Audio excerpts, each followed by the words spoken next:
very late today. I wanted to make this video because I think it's a important question that never really gets answered before starting your business. And the main thing you're going to need is probably financing, and how much financing will depend on your situation.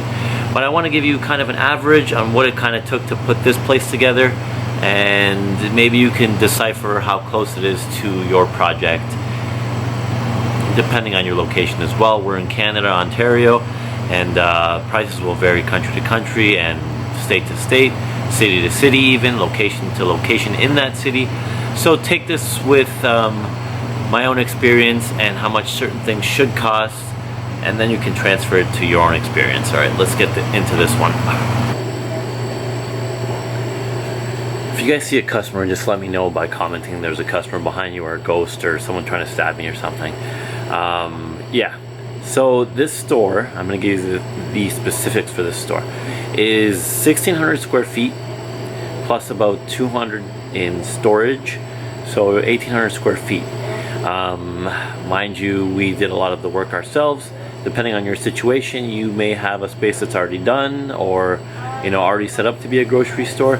This space was literally nothing. No tiles, no electrical, no heating, cooling, no shelving, nothing. Just the bare bones drywall with a coat of white paint on it.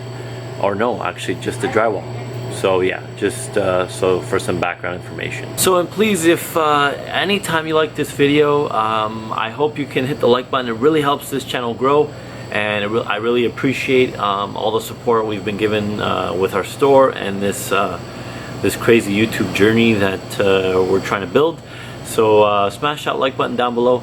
I hope you guys can take some value in this, and that's all I ask. Is yeah, I do better on videos when the like button is turned blue. So if you want to just go do that right now, that'd be great. So how much money I had saved up? The short answer to that is simply not enough. I really wish I put more money aside in my early 20s to really invest into this space on my own. However, that wasn't the case, and that's not the case with many businesses. I had about $20,000 to invest into this business of my own money. Mind you, I thought it was going to be a lot cheaper to set it up. I really didn't know how much everything was going to cost until we started getting quotes for everything. So I had about $20,000. I suggest if you're looking at a space about 1,600 square feet in a prime neighborhood location, ran by two people who didn't know what they were doing at first, but now they do, try to invest for closer to $70,000 to $80,000. That includes your signage, your lighting, your startup shelving. But I'm telling you, yeah, $20,000 is what I had saved up, and the other came from a strategically planned father gift that he has given me, and he plans to give me more and more and more. Right, Dad? No, I'm just joking. That's not the way it went. Unfortunately, that's not the way it goes for a lot of people. And if it does, that's good for you. If you have some love money that is infiltrated into your business, that's good too. But for some of us less lucky people, we have to save or take government loans or bank loans or business loans, whatever you want to call it. And that's what we did for this store. I had $20,000 of my own money. It took about $80,000 to build this out to the bare bones anyways, and then it was a constant reinvestment since there. So where did the other money come from? The other $60,000? Well, to be honest with you, we set ourselves up strategically with a nice government-funded program for young entrepreneurs. It is called Futurepreneur. It's Canadian-based. If you're ever looking to start a business, check out a company called Futurepreneur. They're really helpful. They set you up with a mentor for the first year, step-by-step process, and the rates are not going to be the same for you, but mine were quite friendly at the time, so that's why I decided to go with them, and it's been working out pretty good. They're very flexible. If you need to, slow down your payments or anything, not that I have yet. Hopefully I never have to. Hand to God on that. But yeah, just make sure you're taking enough money to start your business, and the interest rates aren't going to be through the roof because you're high risk. Make sure you can shop around, get some competitive rates, and realize that you know, you don't have to take the first loan offer that you get. There's many other people that were willing to make money on your loan, so make sure to shop around on that. Everything is negotiable, so we can get into that as well. We didn't have a choice. We needed to, you know, get some extra financing.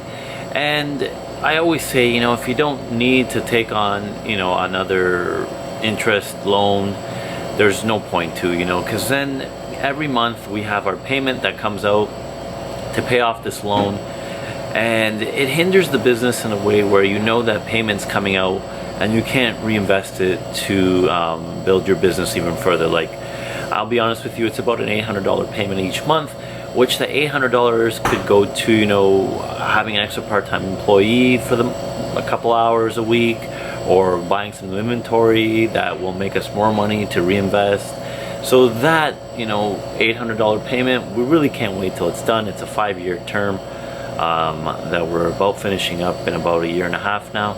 So that's not gonna last forever, but just know that any business loan you take, any money you take out as a loan, will be paid back with interest and hinder you, maybe not as much as I'm making it seem, but it will hinder your business month to month, depending on, you know, how much money you have left as well. If you're very comfortable, this won't affect you.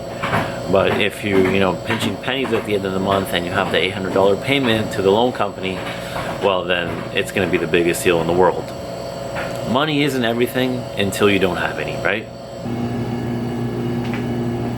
And of course, I'm not trying to scare you out of, you know, taking financing for your business. I think it's a well-used tool that can help you grow. And I think many businesses fail in their first year because they didn't take enough funding or didn't have enough funding to keep their business going when there is no profit for that first year. This is why you take extra funding, to give you that cushion to survive for the year or 2 years that you don't make any money.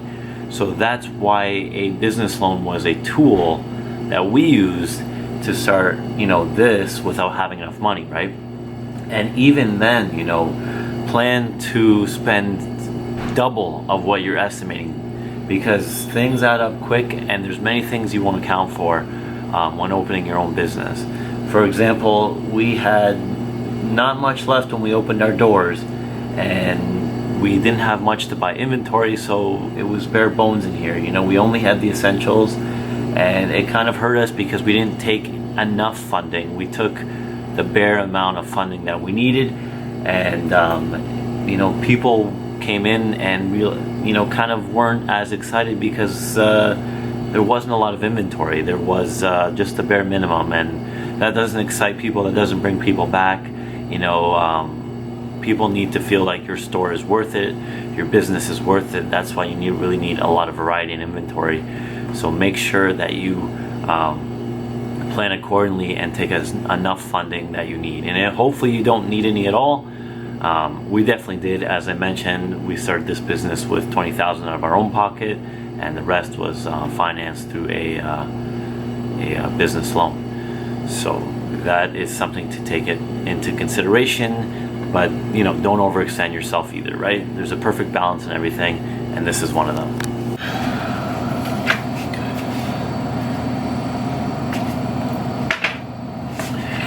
So you're probably wondering, Ray, you know, you have this huge loan. How do you even pay it back? You only have a small store. How are you going to even function with a $60,000 loan? Doesn't that stress you out? Not really. I have our fixed costs set aside that we don't reinvest into inventory. So things like our lease, our taxes, our wages, and the loans that we have to pay back are all set aside, and it's covered every month.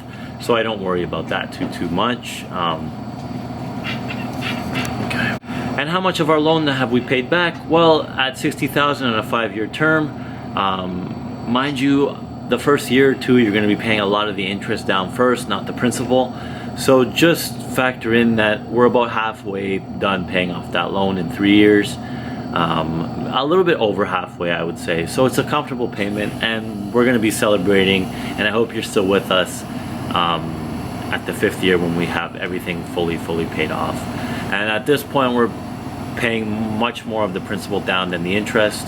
When we were starting, it was like $100 a month to the principal, and then the interest took the rest. It was pretty scary. So that's just how it goes. Even with mortgages, business loans like that, you always pay a lot of the interest off first. But at the end of the loan, it's mainly the principal payments. So yeah, we have about $25,000 to $30,000 left to pay down the loan. Do I ever see us struggling to pay that off? No. This store is very, lean, mean. There's not too many workers, and it's a strong business with a steady cash flow. So there's no worries there. So welcome back to the back room where we do all of our calculations, crying, complaining, buying, selling, whatever you want to call it. If you're wondering where I mustered up even the $20,000, it was a long substitute teaching journey. And mind you, you're not paid, to become rich as a substitute teacher. It's a comfortable living by all means, and I could have been happy doing that, but I wanted to do something else. And I lived very frugally, and I ended up saving that amount of money, the $20,000. And then this idea came to fruition with the help of a Futurepreneur, the government-assisted program for young entrepreneurs. And here we are today. So yeah, save your money, save your pennies. Every dollar counts. Stop smoking, stop drinking. Don't eat out too much. You know the spiel that everyone tells you how to save money. But yeah, it's going to be hard work even to save that amount of money if you're starting from the bottom like I was. And then it'll be even harder to grow your business, because the more you end up selling, the more you end up buying, and you just keep reinvesting. It's a cycle of money that never really ends. And there's a true saying, more money, more problems. So just keep that in mind when you're trying to build your business and build your wealth. I hope you enjoyed this one, guys. Thanks for watching it, and I hope you took some value with it. If you're still here, please subscribe.